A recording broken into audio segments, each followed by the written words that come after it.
And again, as always, I try to bring fun, entertaining, engaging conversations to you to help you think deeper about the Christian worldview, deeper about life, and deeper about how we can go out and present good reasons to the culture around us, to our friends, family who might be skeptical, and be ambassadors of Jesus Christ. And that is the goal. And joining me is Distinguished Professor of Philosophy at Talbot School of Theology, Dr. J.P. Moreland. J.P. Moreland, thank you so much for joining the show.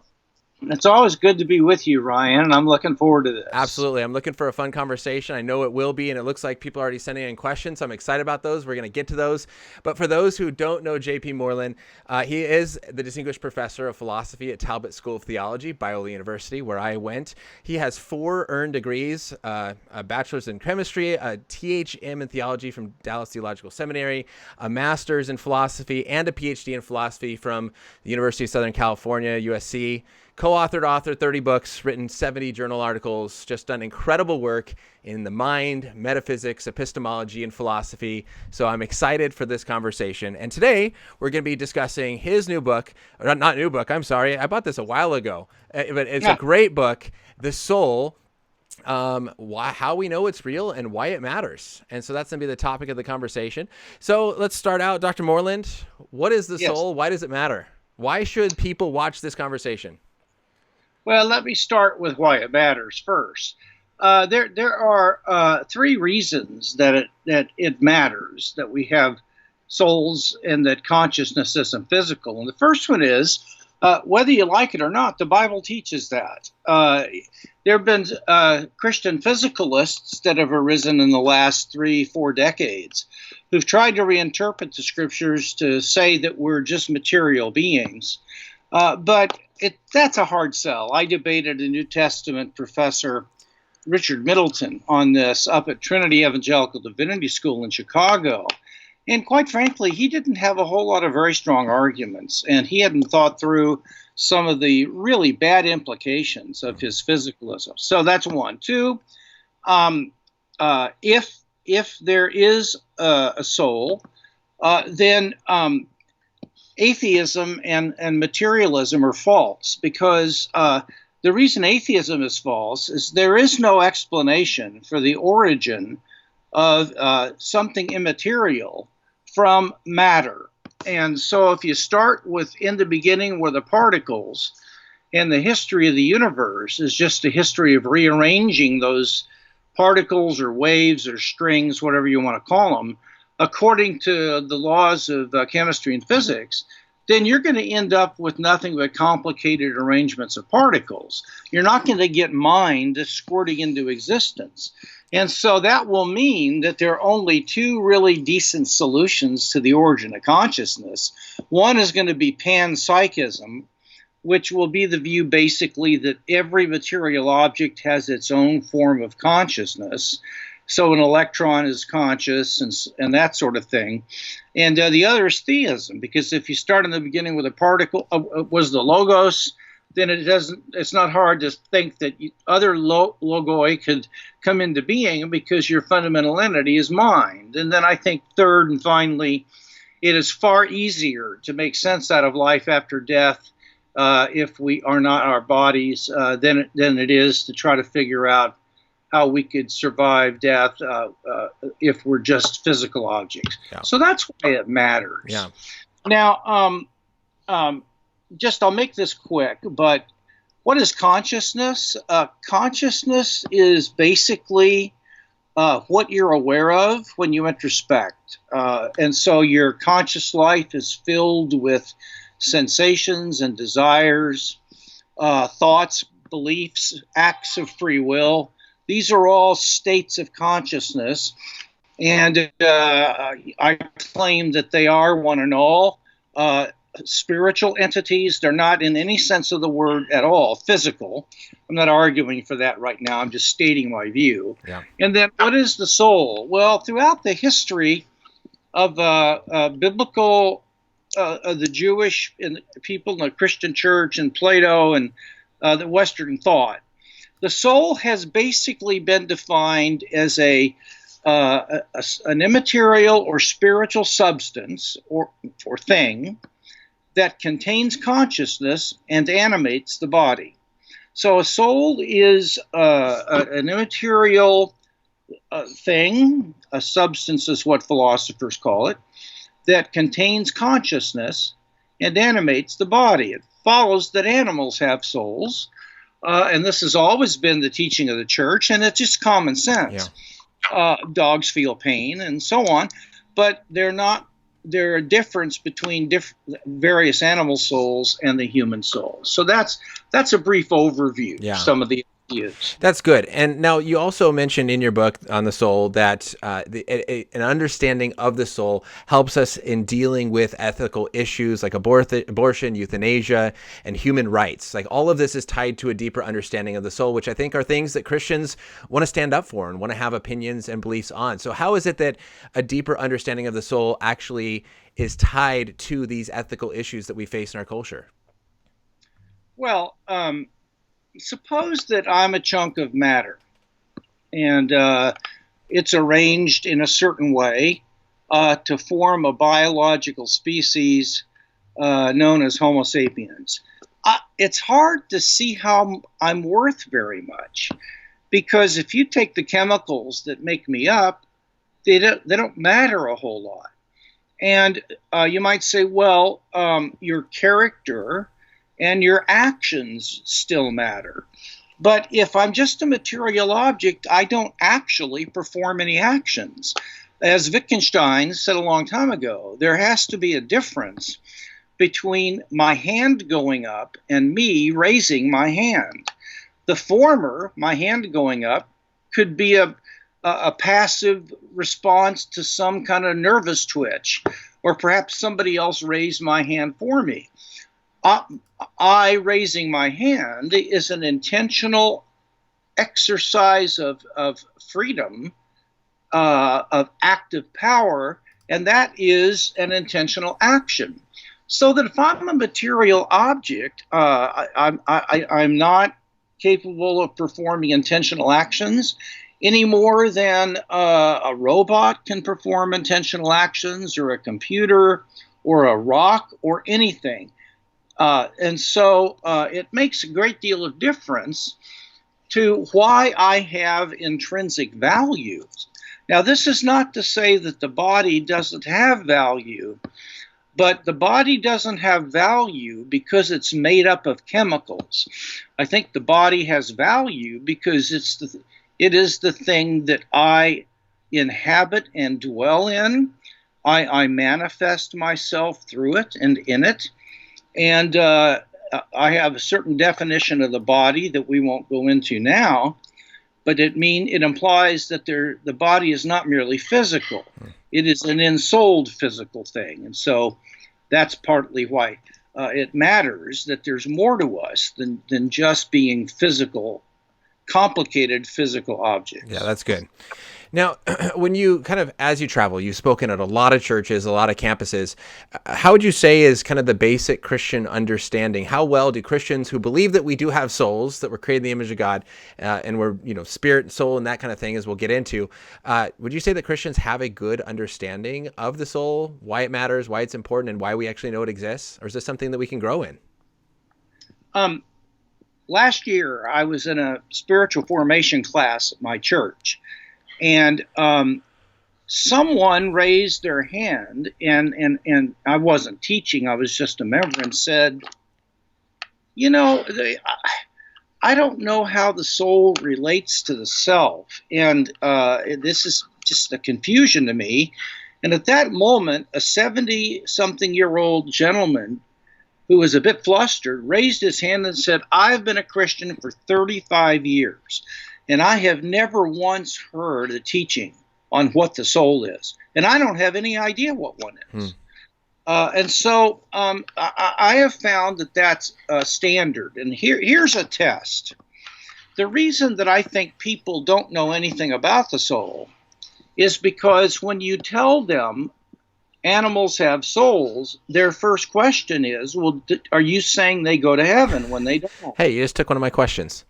Yeah, that's not an unimportant question. Yeah.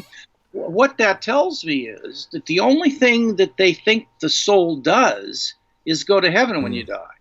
And that is not why we should believe that there is a soul.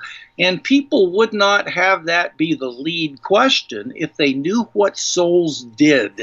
And so they have not been taught on why we should believe that there is such a thing, and why we should, how we can understand the way it functions. Yeah. Am I not getting? Yeah, you're good. Okay. Yeah, we're good. So then what would you say, what is the main function of the soul then, if it's not to send a person to heaven? Well, okay. Number one, I am my soul. And so the soul is the I, or the self. And the first thing it does is it is able to ground my personal identity, or my being, literally the same thing from one moment to the next. Even if I gain and lose body parts, if I have my arms cut off, I'm still 100% of a person. So I'm still me. And if I lose if I get amnesia, lose my memories, my soul is what grounds me, that I'm still I, even if I have lost my memory. And it can also ground my continued existence if I die and don't have any body whatsoever.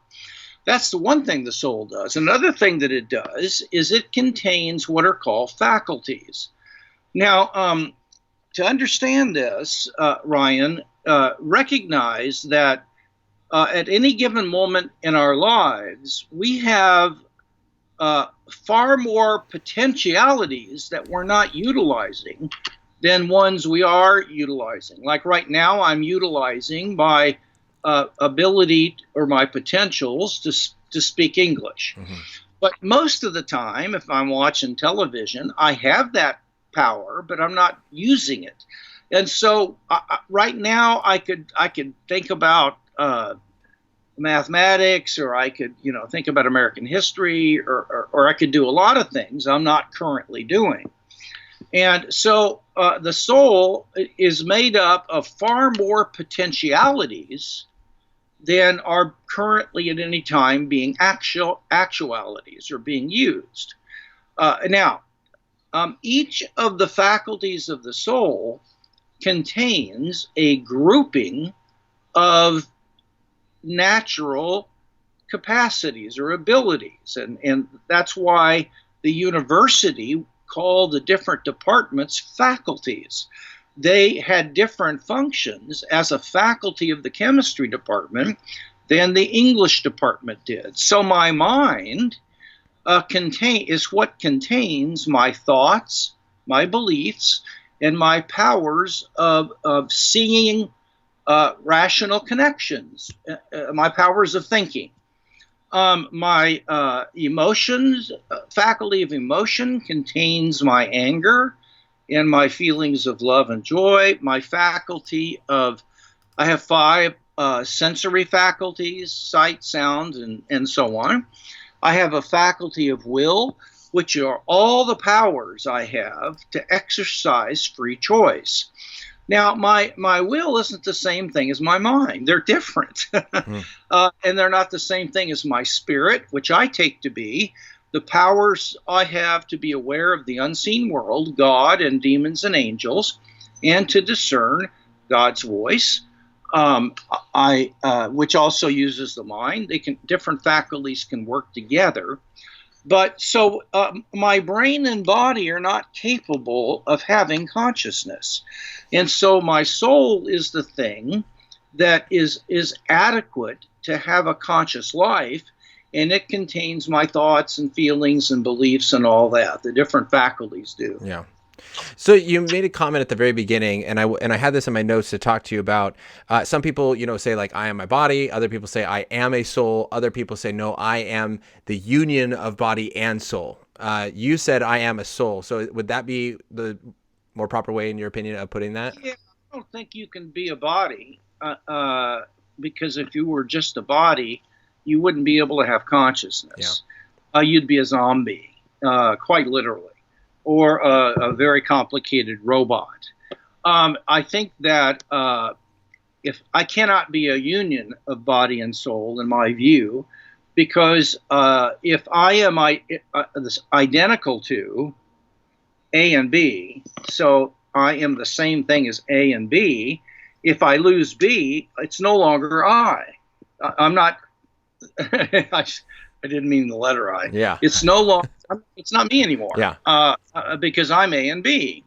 And so, since I believe that it's possible, indeed, I believe beyond any reasonable doubt that it actually is true that we die, our bodies, our souls leave our bodies, and eventually, in the resurrection, they will be reunited with a new resurrected body. Yeah. Well, it's me, Ryan, that dies. I am the one who goes in the intermediate state in the presence of the Lord, to be absent from the bodies, to be present with the Lord. And that couldn't be if I were a body-soul unity, because I would be losing one of the things that makes me me. Yeah. And so I happen to think that I'm a soul and I have a body. So what if someone says, well, that's why Paul stresses the importance of a physical resurrected body, because there is something special and unique about the physical body, that you're not just a soul? Just because something is necessary for full human flourishing, it doesn't follow that it's necessary for me to exist. So, you just take my right arm, for example. I mean, that right arm's presence has helped me flourish in a way that would be hard for me to do without it. Yeah. But it's necessary for my existence. Our souls were made to function best through a body. It is possible to function without one. As we have learned in near-death experience stories. But that's not natural. It is a temporary state. Paul says in 2 Corinthians that he would rather not be found naked when Christ comes back, meaning that he would rather not be disembodied. So he would rather be around at the second coming so that his new resurrected body could be placed on him immediately in replace of his earthly body. So we wouldn't have to go through a time of disembodiment. But then he ends up saying, but at least it's better to be absent from the body is to be home with the Lord, and that's better than what we got right now. Yeah. So the best situation would be to get your new body instantaneously. The next best is to be disembodied, and the worst is having to be stuck in this world that's pretty messed up. Yeah. Awesome. Well, that's good. That really helps kind of clarify those. Now, a few questions did come in that address on some of the things that you mentioned, and so I want to bring that up. This one is different. Now, I haven't heard of this. Hopefully you have. But here, Johnny wrote in and said he's in the medical field, and he's curious if there's any merit to the idea that the soul has weight, as Duncan McDougall pointed out in his 1907 study, 21 grams. Do you have any knowledge of this study or this idea of the soul having weight? Yeah, it's unintelligible for the soul to have weight. In other words, it's like a square circle. So what exactly? So like, is it in this study? Because I'm not aware of it. Is this actually talking about a physical, actual weight to the soul? Do you know of any other kind of weight? I don't know. I didn't know if it's a weight of importance or something of that sort. Well, I mean, if it means important, no, I think he's talking about physical weight. Okay. And does God have weight? No. No. Why not? Because he's a spirit. He's not made out of matter. And souls or spirits do not have weight. To say that we do is to confuse what sort of a thing a soul is with what sort of a thing a material object is. For example, souls are not spatially extended. They don't have size or width or shape. They are in the body, but they are in the body as God is in space.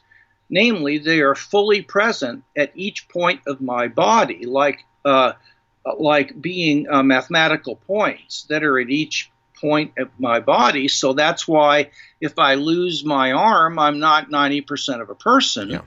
Because my soul is fully present everywhere. So while I do believe that the soul is in space, namely it's at each location fully where my body is, just like God's omnipresence means that he, in my opinion, is fully present everywhere. I mean, if space shrunk and the universe became half its size, God's omnipresence wouldn't shrink. We wouldn't end up with 80% of God, because he's not like a physical object, partly here, partly there, like a table, where a table is extended in space by having parts in different locations. Okay. And but a spirit isn't like that. Spirits are fully present throughout the region they occupy, and they're not spatially extended entities. And I think a necessary condition for having mass or weight, is A, having mass, and B, being extended. And I think souls have neither mass nor extension, so they can't be have weight. Okay, good. Now, Johnny did kind of expand on this, and I guess the study points out that many pastors have even commented on this idea that once the death of human body occurs, there's a weight loss that occurs. The body weighs 21 grams less at the point of death than before death. Therefore, your soul left your body, soul weighs 21 grams. Well, I don't believe that. I think the pastors who comment on this just, quite frankly, don't know what they're talking about. Okay. I mean, pastors can't know everything. God bless them. They've got a tough enough job as it is. But they've never studied this issue. They don't know, literally, they know nothing about it. And that's why they don't teach it in the church, because they don't know anything about it. Okay. And if I doubt that those studies are real, but if they are, I would find some other explanation, okay, some theological explanation, because souls just don't have mass. That's good. Good. Now, at the beginning of the show, you talked about how the importance of the soul and in just the mind and consciousness is that it proves an atheistic materialism is false. Roger commented in and said he's curious on what you think, if this also relates to or refutes pantheism and panentheism.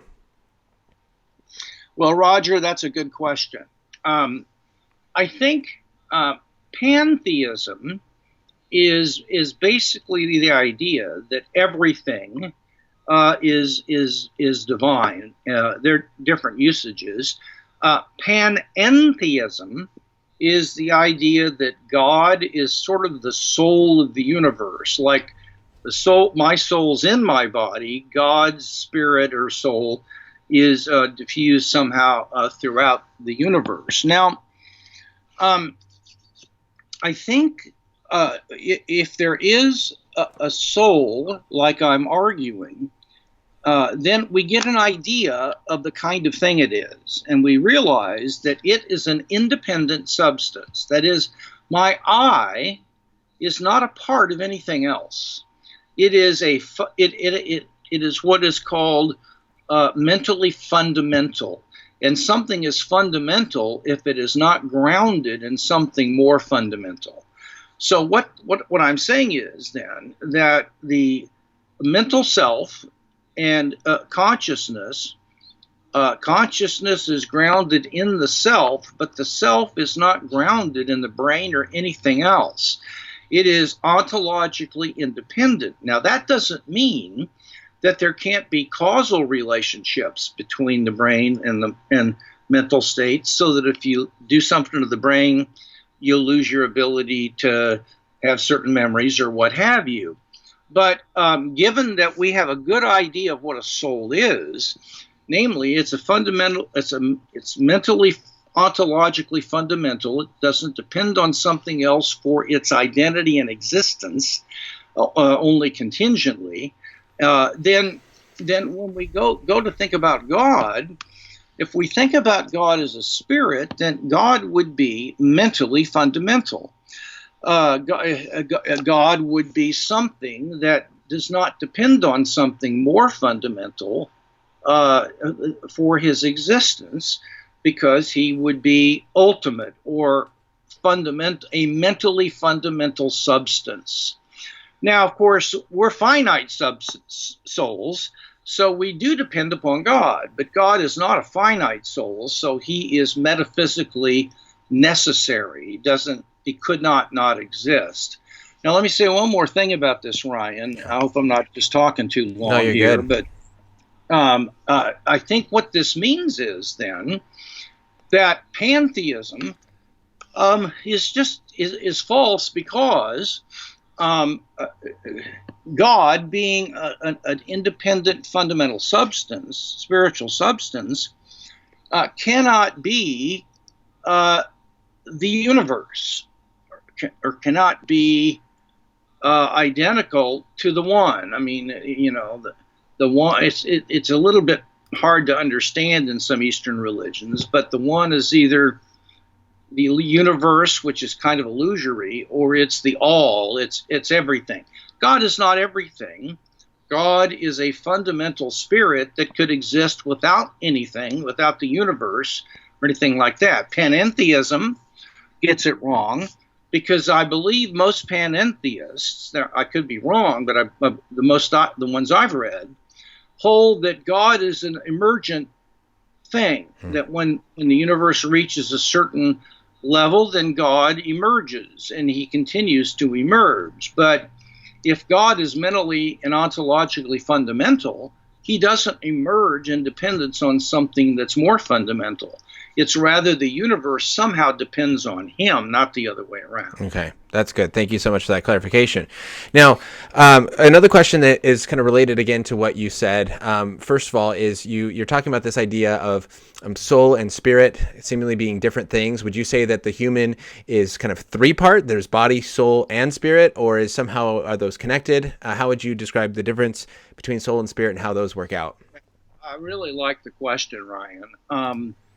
Think of a chest of drawers, and in a chest of drawers, you have a sock drawer where everything in that drawer kind of resembles each other. They may be different colors, but we all know that they're socks. Mm-hmm. Next drawer would contain nothing but T-shirts. The next drawer, underwear. The next drawer, perhaps sweaters.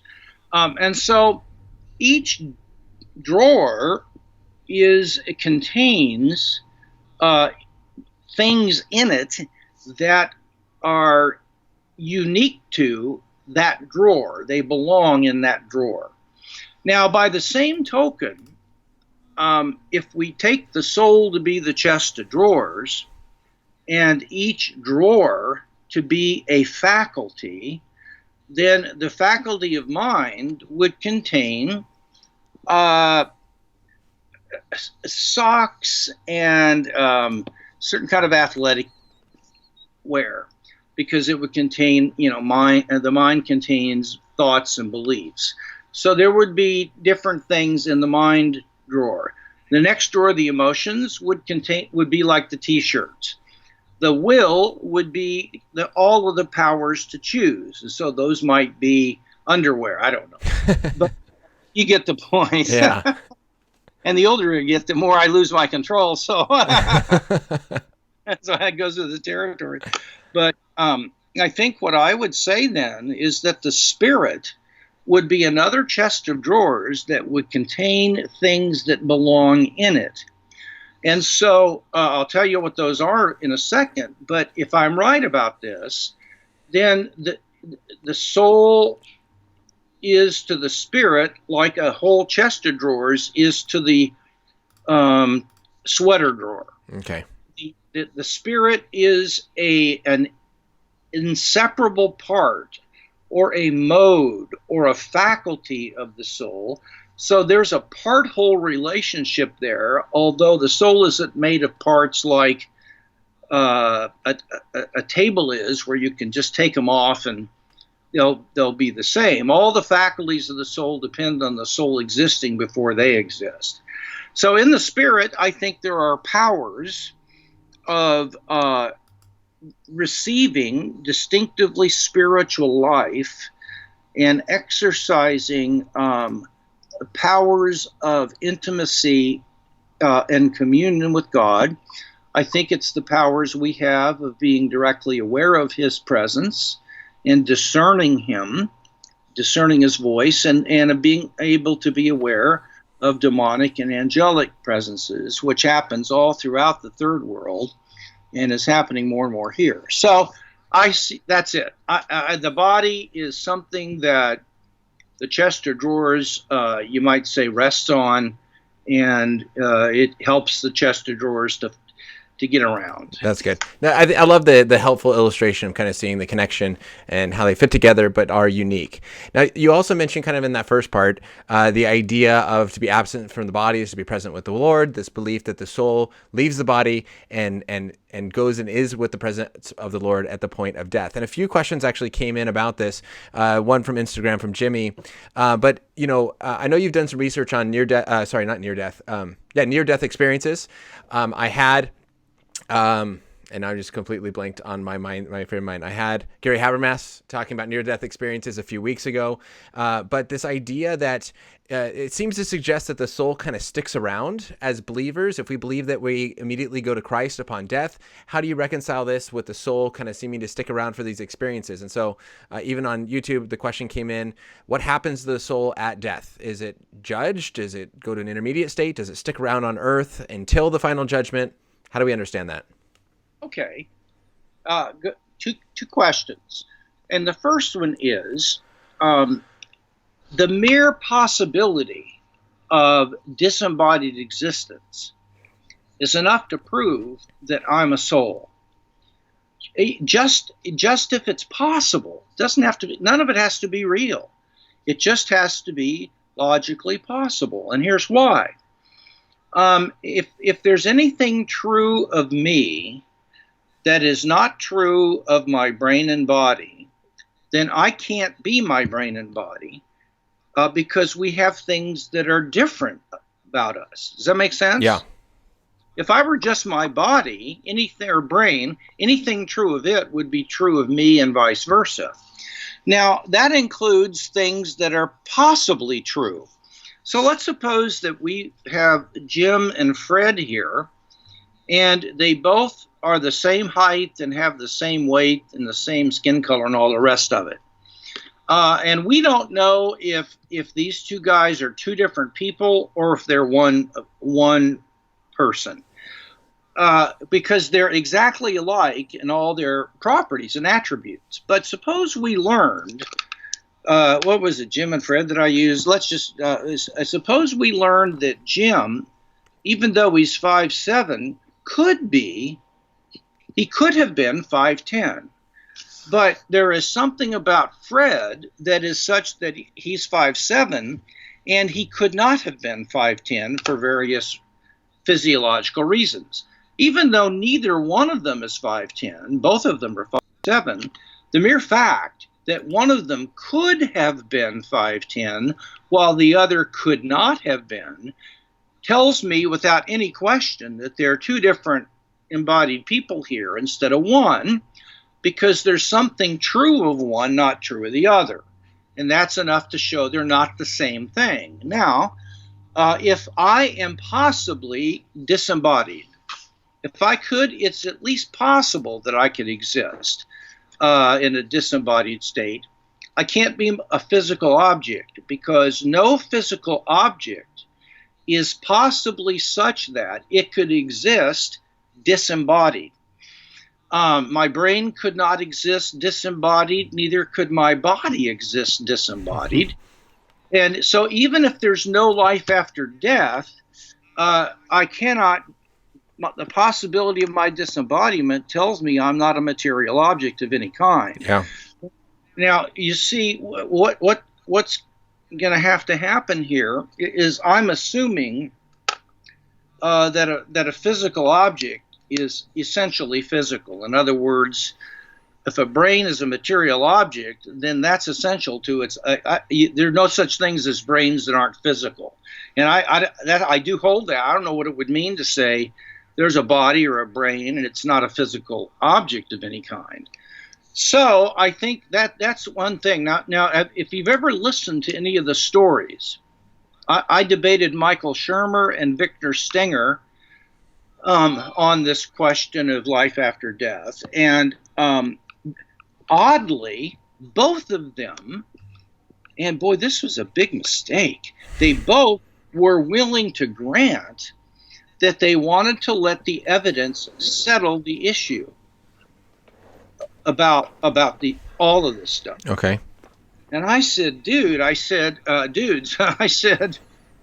if somebody said that there was going to be a TV show on NBC where they were going to trace the steps of some people that discovered square circles in a field in Montana, you wouldn't even turn the station on, because that's not even coherent. It's not possible. Yeah.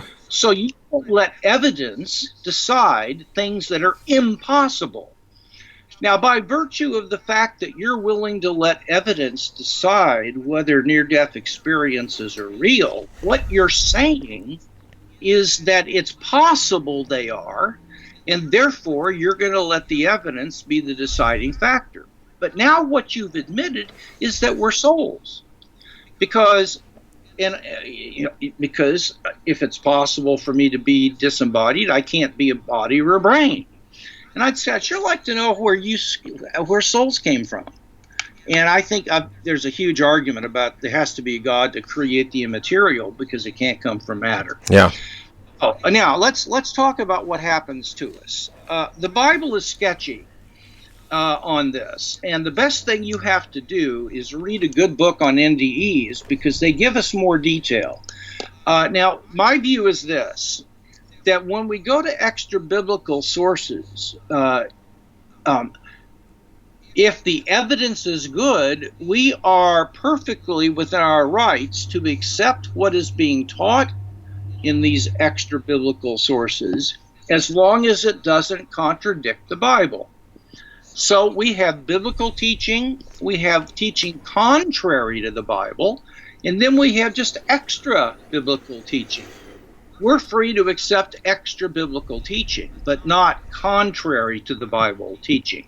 And that's why I recommend John Burke's book, Imagine Heaven, as the best book I've read, where he tackles the problems that many Christians have with near-death experiences. And he shows that all these problems are not problems for the biblical text. So set that aside. When we die, we are alive, our souls leave our bodies. We might not know we're dead for a while, because when you die and your body is outside your soul, you feel no pain, you're in peace. There's nothing going on that's anxiety producing or what have you. And you may just feel so calm that you don't know you're outside your body. And there have been many times when people have had to discover that 5 or 10 minutes later, when they finally looked down from the ceiling and saw, good grief, that's my body down there. I thought that was some other patient. And, they didn't know they were dead because it was so wonderful. Well, then you are either taken to heaven or to the heaven or hell. Let's just stick with heaven for a minute. You get there by way of an escort and by way of crossing a barrier. Now, this barrier is often some kind of tunnel that you go through, and there's a white light at the end, and that's God. Other times, people have to cross a specific barrier of some kind and get across it, and once they cross that, they can't come back. What I want to insist, though, is that heaven is a spatial location that is in a parallel space. It is not in our space. It is in a parallel space. And that means that getting there is like going through the wardrobe in C.S. Lewis. That tunnel doesn't take you, let's say 2 billion miles up in the sky and you bump into heaven. No, the tunnel, as you go through it with an angel or a loved one that died and went to heaven escort you, or Jesus himself, you don't know it, but eventually you pass through into another spatial dimension without knowing it happened. And there you will see, oh gosh, if this was, I got to tell you, Ryan, if what we're seeing were more evident to us, why doesn't God make heaven more evident? I'll tell you why. People would be committing suicide right and left, because nobody would want to stay down here. Everybody who goes it suffers depression. Sometimes they get divorced because they cannot handle life back here compared to what they experienced. And the love of Jesus and the beauty of the scenery. Now, people who go to hell experience a completely different situation. And when they've come back, they've said it was horrible, but they were given an opportunity by Jesus Christ himself to take note of what has happened and to reassess what they're doing with their lives. Now, this isn't a second chance after death. Even though these people are dead, I don't think this is what I would call final death. Yeah. And so, anyway, that's the gist of what happens to people. Okay. Intermediate states. Wonderful. Now, you mentioned debating Michael Sherman there and talking about the evidence for the soul. How could you summarize shortly what is some of the best evidence for dualism and the fact that humans are souls? Okay, well, there are 5 or 6 pieces of evidence. I won't go over all of them, but here's number 1. Persons are all or nothing kind of things. You either have a person present or not. There's no person present. And persons can't exist as percentages of themselves. It doesn't make any sense to say, here's an 80% person. Persons are therefore indivisible in their being. They can be divided in their functioning. If you split a person's brain, they can engage in split brain activity where they're not correlated, but that's because their brain is in a situation that isn't working the way it's supposed to work. But that doesn't mean they are themselves not still a simple, partless soul. And so the body and brain can be divided. I mean, I can have half a brain. There are people with Andy Walker syndrome have 10% of a brain. And if you take an X-ray of their skulls, there's a sack of fluid inside their head, and there's a 10% sheath of brain tissue around the outside, and they're about 70% normal. And people who get more than half their brain cut out wake up and they're still the same person. So we're not divisible in our being, but our bodies and brains are, and so we can't be our bodies and brains. We have to be something that's not composed of parts and that is conscious, and that's what a soul basically is. The second thing is that we all know that we have free will, and by that I mean we all know there are times when we do something and we could have refrained from doing it, and it was up to us, and that's why we're responsible for whichever way we went, because we were the ones that it was up to decide which way to go. And so we genuinely praise a person who goes into the inner city and lives alone and spends her years as a third grade teacher loving on kids and just being with them at great personal risk. Well, if I'm my brain and body, she's not worthy of praise whatsoever, because this person did what she did because of her genetics, her brain chemistry, and her external environmental influences. She was determined, or at least the probabilities were highly fixed, that what she would do would be this, if quantum physics is literally metaphysically indeterminate. And the same thing with a murder. And so I say that we all know we're free, at least sometimes, and we couldn't be if we were material objects, or if we were material objects with emergent consciousness, because if consciousness emerges from the brain, it's dependent for what it does on the brain. And you still don't have free will, because the conscious states do whatever the brain dictates to them. They're determined. The possibility of disembodied existence means there's something true of me that's not true of my body. And if you read one of these stories about near-death experiences, Ryan, I will challenge anybody who's listening to read one of those stories, and you tell me where there's a contradiction in that story. These people describe in detail what happened to them. Maybe they're lying through their teeth. Maybe they're false. But I will tell you this. They don't say things like, I discovered a bunch of square circles, or I discovered a song that had the note C being played and not being played. Their stories are logically coherent. If they're logically coherent, that means they're metaphysically possible, and that means that I can't be my brain and body, because that is metaphysically impossible. One other thing, and I'll let it go at this, but the unity of consciousness. My conscious state right now, as I'm talking to you, is all of the different states that are going on in me. I have pain in my feet because I have neuropathy. I'm a little bit thirsty. I'm also been thinking about my family because some things are going on that have been a little hard.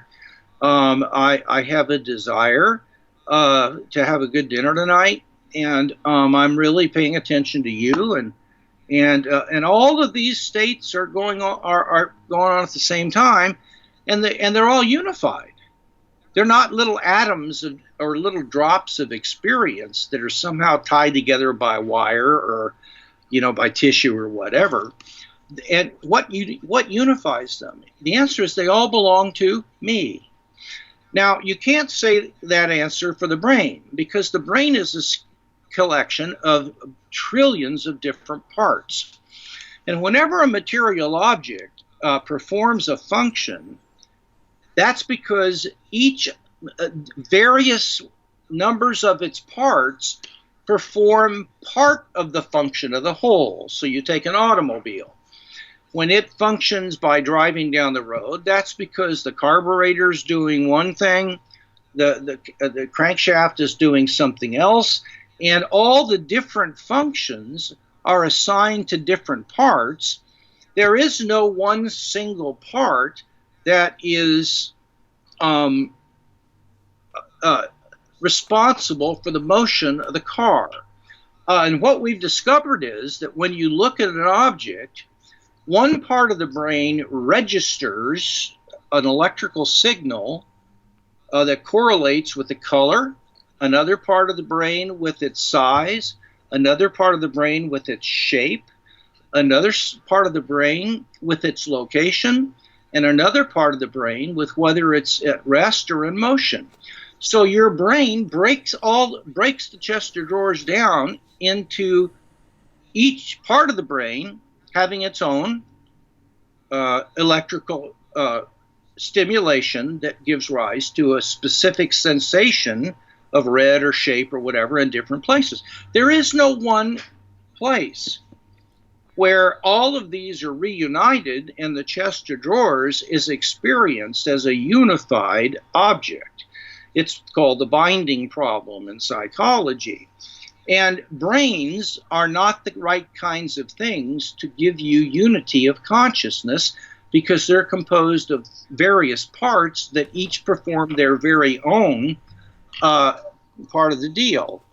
If you were a brain and you went to a football game, each part of the brain would be registering visual stimuli from different parts of the field. And so you would be like a crowd of 50,000 fans, each one with its head fixed so that he can't move, and a telescope there, and they're looking at a square yard of the field. And they see anything that happens in that square yard of the field. And so the field is covered, because if you got 50,000 fans and each is looking at their own square yard, every part of the field is being viewed. Does that make sense? But there is nothing over and above that experiences what it is like to experience the field as a totality and a unity. And it only something that owns consciousness and is not composed of atomistic parts would be able to unify consciousness, and the brain is not able to do that. So those are some of the reasons for believing in a soul. Those are some great reasons. If possible, to tilt your screen down just a little bit, we're kind of getting more of the top of your face. Wonderful. Now, in that, then, what's the atheist response? Why are they not convinced by some of these arguments? And even Fernando kind of wrote in, he did write in and said, why do people have to be atheist? So what is the response to this? What seems like good evidence for dualism and the fact that we have souls? Well, I think I think what's happened is that in the culture today, people that are out there do not take philosophy seriously because they don't know anything about it, and instead they embrace what's called scientism. Yeah. Namely, either the only way that we can know reality is through the hard sciences, or at least the vastly superior way of knowing reality is the hard sciences. So if neuroscience says we're our brains, and philosophers have a handful of arguments that says we're not our brains, the science is going to win because of the way the culture is. This is not a rational factor, it's a sociological one. Now, let me explain the counter argument to that, and then you see if this has helped.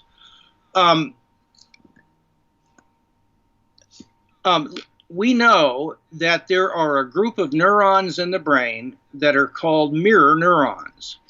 And if those mirror neurons are damaged, a person is not able to feel empathy for someone else.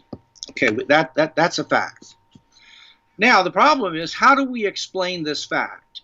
And there are three empirically equivalent theories that equally do the job. Now, theories are empirically equivalent if they're consistent with exactly the same observational data, all and only the same data. That means that you cannot settle which of the empirically equivalent theories is true or more rational by any appeal whatsoever to empirical data, because both theories are equally consistent with empirical data. So here are the theories. The first one is strict physicalism, and that would be the idea that a feeling of empathy is the same thing as a firing of mirror neurons. So the reason you can't feel empathy when your mirror neurons don't work is they're the same thing. Second explanation, a feeling of empathy is a mental state. It's not a brain state of any kind whatsoever, because there are things that are true of it that are true of no physical state at all. So they're not identical, but they do stand in a cause-effect relationship. So that whenever the mirror neurons won't work, there cannot, the mental state of feeling empathy can't occur because its occurring depends on a region of the brain functioning. On this view, both the mirror neurons firing and the feeling of empathy, though mental and physical, both exist in the brain. This is called mere property dualism. Third view is that the feeling of empathy and consciousness exists in the soul. The firing of mirror neurons and other brain activities exist in the brain. While the soul is in the body, its ability to function depends on the brain functioning. So the soul cannot undergo a state of feeling empathy if the relevant brain part won't work any more than the soul could have a sensation of an object if the eyes poked out. And so all three of these theories are empirically equivalent, and neuroscience can say absolutely nothing about which of the theories is correct.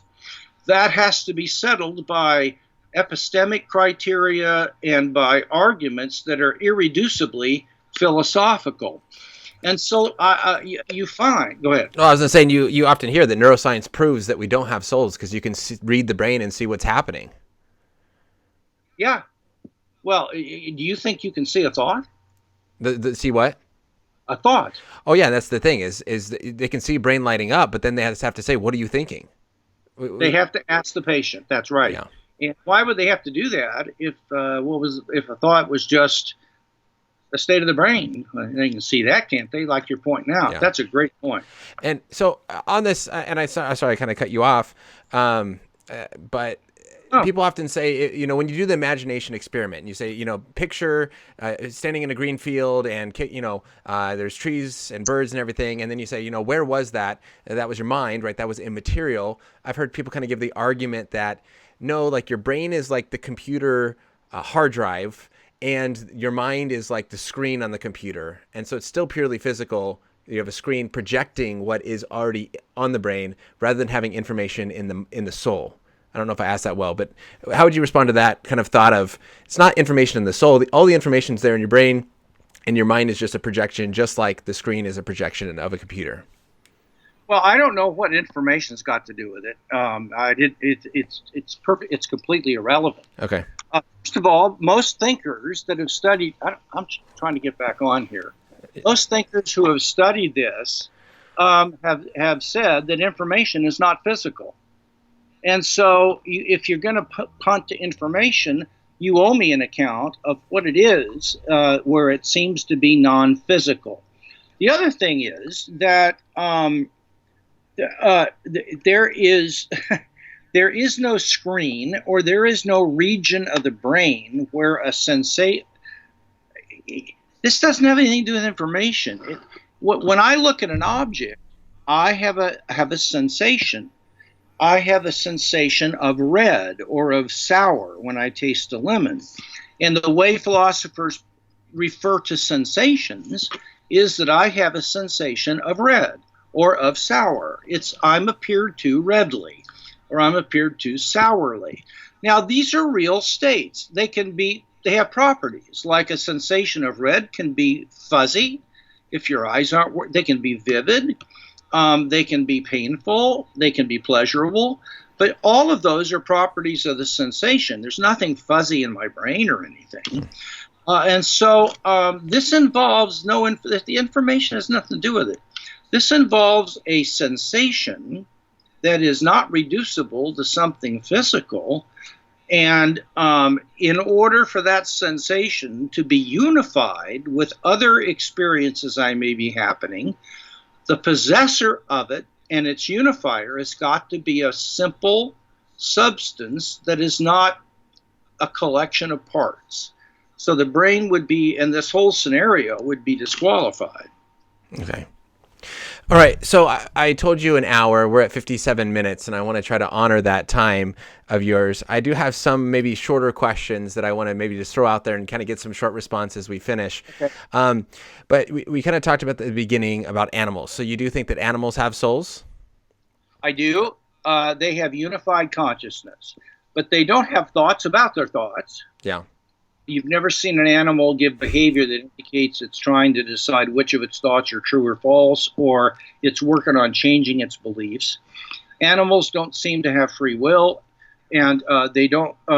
There's a whole host of things that they aren't able to do.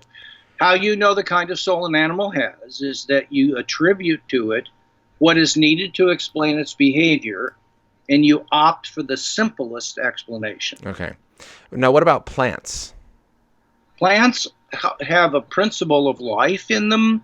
There is a difference between living and non-living, and plants aren't conscious or anything like that, but they are living. They have life, and they have self-sustaining processes that go on. And in my view, I still hold the old view that plants grow teleologically towards a mature tomato plant. There's some kind of a guiding principle that guides the information. Good. Now, I think you mentioned this a couple times, and I just want to make sure. I often will tell people human without a soul is like a zombie. It's maybe chemicals firing, but there's no consciousness, no relationship, no friendship, no communication, no thoughts. It's just chemical reactions. Is that an accurate way to say that? Absolutely. Okay. And the fact that zombies are at least metaphysically possible, that God could, if he wanted to create them, shows that having consciousness is not physical, because you could have a being just like me that was not conscious. Yeah. So I think that's a helpful way to picture what is the difference between a human with a soul and a human without a soul. When do you think humans become ensouled? When do we receive our soul? Depends on your view of dualism. If you're a Cartesian dualism following Descartes, it's hard to tell, but I'm a kind of a Thomistic dualist that follows in the school of Aristotle and Aquinas. I don't exactly agree with them, but I'm certainly in that school. And that means that the soul is what gives unified life to an organism's body. So whenever you have evidence that what is in the womb is functioning on its own, and that its different parts are coordinated together for its growth and living, it is no longer a part of a bigger body because it's got its own marching orders and it is living. And there is evidence that when fertilization takes place, a brand new being comes into existence that has its own information and teleological unfolding of that information, and that would be evidence for me that it is a living soul. Okay, and would you say that soul is comes from the parents in the process of procreation, or is it special creation of God putting a soul into the body? I'm more of the Traducian view that thinks the soul comes from the parents. Okay. The egg and sperm have soulish potentialities, Okay. and when they unite, those potentialities form a new substance. And that substance is a soul that is already embodied in the single cell that is the zygote. And so, good. Yeah. Wonderful. We just hit an hour. I have one more question I wanted to end with, if I can steal a couple minutes from you. Is that One all right? more. All right. In your book, you talk about how you refer to Dallas Willard, who says the immaterial nature of the human spirit is crucial to grasping the essence of spiritual growth. So I wanted to wrap this all together and say, why is this so valuable as Christians for our spiritual growth? Well, what we realize is that if we understand we have souls, then we begin to focus on how different faculties affect each other. So how does my thinking affect my desires or my emotions or my power to choose? And boy, there's all kinds of connections, because these faculties, given that they're spiritual, they affect one another. And there's also the spiritual disciplines of using the body in training in contemplative prayer or gratitude, which trains habits to trigger in the soul and to form the expression of gratitude as a habit. Okay. Wonderful. Well, Dr. J.P. Moreland, thank you so much for taking the time and discussing this important issue with us. Always good to see you, my brother. Yeah, absolutely. And thank you to those who sent in questions. Again, this is a weekly live stream that happens every week. Next week is going to be an interview with Mary Jo Sharp on her book titled Why I Still Believe.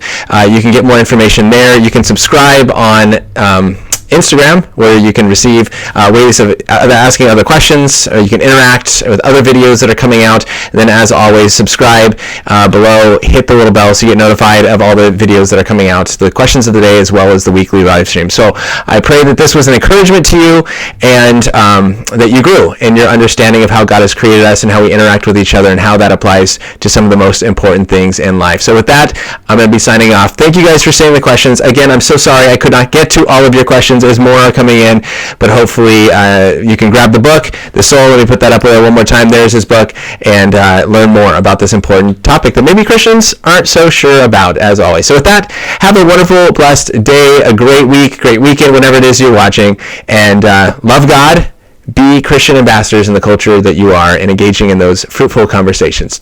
See you guys later with other videos and questions of the day.